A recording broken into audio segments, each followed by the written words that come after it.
नमस्कार, मैं योगेश राणा। बीजेपी के पूर्व मुख्यमंत्री रमेश पोखरियाल निशंक के बाद बीजेपी सांसद त्रिवेंद्र सिंह रावत ने भी मसूरी में एक प्रेस कॉन्फ्रेंस कर दी है, जिसमें वो बहुत खुलकर बोले हैं। त्रिवेंद्र सिंह रावत ने सरकार गिराने की साजिश मामले को लेकर अपनी पार्टी की उत्तराखंड सरकार और अपनी पार्टी के विधायकों के रवैये पर गंभीर चिंता जताई है, कुछ सवाल उठाए हैं। त्रिवेंद्र सिंह रावत ने कहा है, जो सबसे गंभीर बात है वो यह है, उत्तराखंड में सरकार गिराने की साजिश का खंडन अभी तक किसी भी विधायक ने नहीं किया है और ना ही उत्तराखंड की सरकार ने खंडन किया है।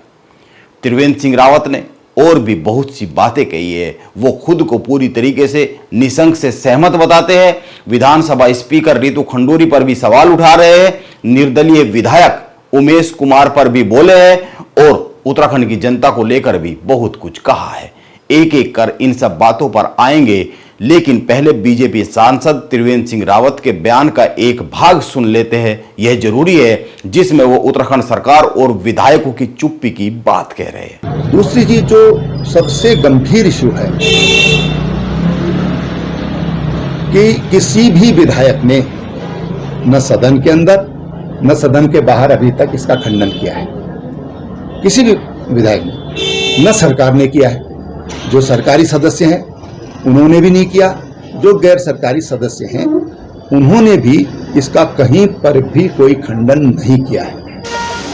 और निश्चित रूप से इससे एक आशंका जनमानस में जा सकती है। त्रिवेंद्र सिंह रावत की बातों का यह मतलब है, उत्तराखंड की सरकार और विधायकों द्वारा निर्दलीय विधायक उमेश कुमार की सदन में कही बातों का खंडन न करने से उत्तराखंड की जनता के बीच में एक संदेश जाने की आशंका पैदा हुई है। इसको लेकर जनता यह सोचने पर मजबूर हो सकती है, जनता यह समझ सकती है कि कहीं विधायक उमेश कुमार की कही बातें सच तो नहीं है। त्रिवेंद्र सिंह रावत की अन्य बातों पर आने से पहले आप दो बातों को याद कर लीजिए। पहली बात, हरीश रावत ने कुछ दिन पहले, उस वक्त जब उत्तराखंड में नेतृत्व परिवर्तन की ये अफवाहें उड़नी शुरू ही हुई थी, उस वक्त एक पोस्ट लिखी थी सोशल मीडिया पेजों पर। हरीश रावत ने अपनी पोस्ट में बहुत ही साफ साफ लिखा था, उत्तराखंड के सांसद दबाव बना रहे हैं।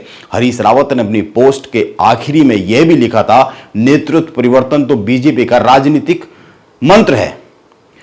उत्तराखंड में नेतृत्व परिवर्तन की अफवाहों में किसी बड़े नेता का यह पहला बयान आया था, जो खुलकर आया था, जो सोशल मीडिया पर किसी बड़े नेता ने उत्तराखंड के लिखा था, भले ही वो विपक्ष के ने लिखा हो। यदि उस वक्त उत्तराखंड के सारे 8 सांसद राज्यसभा सहित एक साथ आकर हरीश रावत की इस बात का खंडन कर देते, तो उत्तराखंड में सत्ता परिवर्तन बदलाव की अफवाह की यह कहानी हो सकता है इस मोड़ तक आती ही नहीं, जहां जिस मोड़ पर आकर आज खड़ी हो गई है। शायद उस वक्त बीजेपी के सांसदों ने हरीश रावत दिल्ली में जाकर ये कह रहे थे कि यहां कुछ अफवाहें उड़ रही है, बीजेपी के सांसद दबाव बना रहे हैं।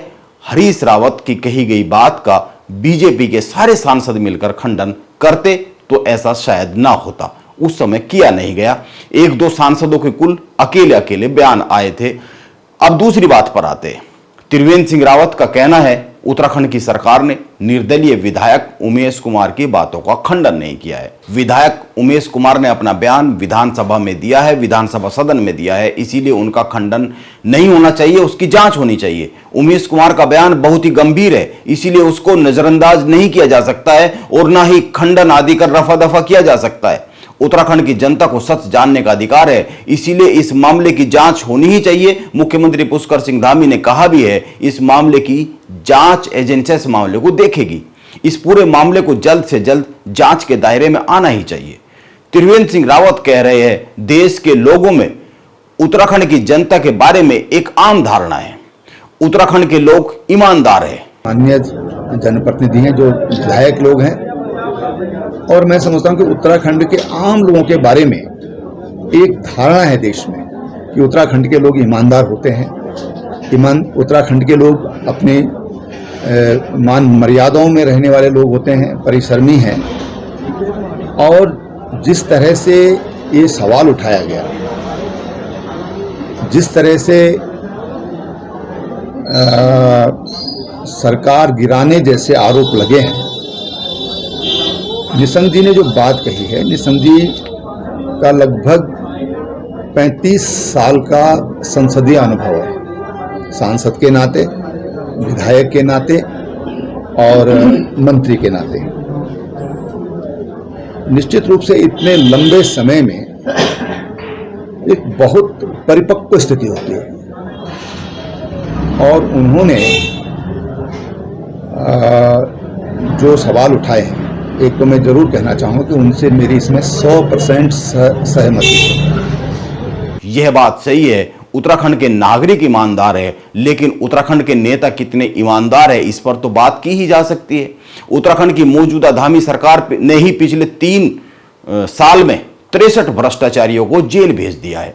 इन लोगों में IAS और IFS अफसर भी शामिल है। उत्तराखंड में पाखरो सफारी मामला, उद्यान विभाग में करोड़ों का घोटाला, इनकी जांच CBI में हो रही है। उत्तराखंड में ऐसे भर्ती घोटाले खुले हैं जिनके बारे में यह कहा जा रहा है बगैर नेताओं और मंत्रियों की मिली भगत के इतना बड़ा काम हो ही नहीं सकता है।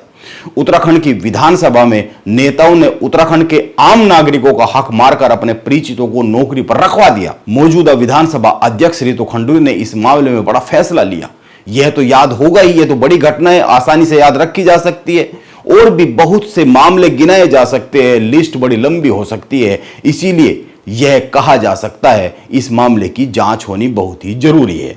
और रही सरकार गिराने की साजिश मामले में विधायकों के खंडन की बात, इस मामले पर सभी विधायक खंडन जारी कैसे कर सकते हैं? विधायक तो खुद अभी असमंजस में है। उत्तराखंड में बीजेपी के पास 47 विधायक है। मान लीजिए विधायक उमेश कुमार की बात यदि सच है तो इनमें से, इन 47 में से कितने विधायक होंगे जिनको यह पता होगा इस साजिश के बारे में, और किस किस को पता नहीं होगा यह कैसे पता लगाया जा सकता है? जिसको पता होगा वो बोलेगा नहीं, और जिसको पता नहीं होगा उसके बोलने का कोई मतलब नहीं होता है। निशंक ने भी बहुत ही साफ साफ कहा है कि सदन कोई चौराहा नहीं है जहां पर कुछ भी कह दिया जाए, और अगर कुछ कहा गया है तो उसकी तय समय में जांच होनी चाहिए। इस मामले का अंतिम परिणाम खंडन नहीं, जांच है, जांच होनी चाहिए। उत्तराखंड के नागरिकों को पूरा सच जानने का अधिकार है। बीजेपी के सांसद और उत्तराखंड के पूर्व मुख्यमंत्री त्रिवेंद्र सिंह रावत ने यह भी कहा है, जिसने आरोप लगाया है वो विश्वसनीय व्यक्ति नहीं है, लेकिन फिर भी उनका कहा हुआ सदन की कार्रवाई का हिस्सा बना है, तो विधानसभा अध्यक्ष को उनसे पूछना चाहिए था कि आप प्रमाण प्रस्तुत कीजिए। जिस व्यक्ति ने ये सवाल उठाया है वो कोई विश्वसनीय व्यक्ति नहीं है और नहीं अनुभवी व्यक्ति है, और नहीं उसको उत्तराखंड के सरोकारों से कुछ लेना देना है। लेकिन फिर भी अगर विधानसभा में कोई बात उठी है, वो सदन की कार्रवाई का हिस्सा बना है, तो उस पर उनसे ये पूछा जाना चाहिए कि आप प्रमाण प्रस्तुत कीजिए।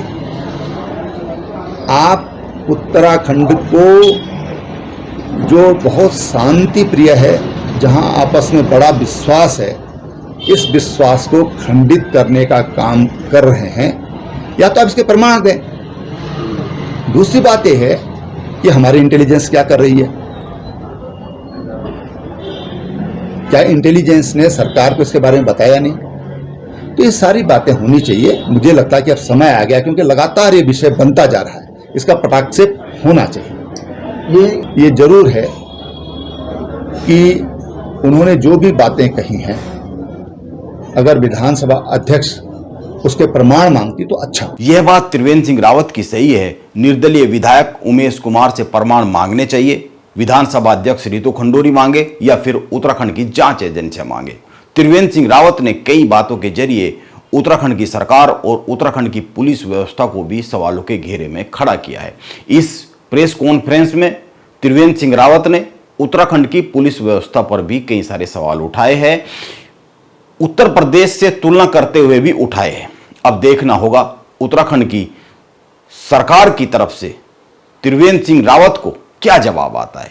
वैसे बीजेपी सांसद त्रिवेंद्र सिंह रावत की बातों का जवाब उत्तराखंड सरकार विधायक उमेश कुमार के आरोपों की जांच शुरू करके दे सकती है। अब देखना होगा ऐसा कुछ होता है कि नहीं होता है। नमस्कार, मैं योगेश राणा।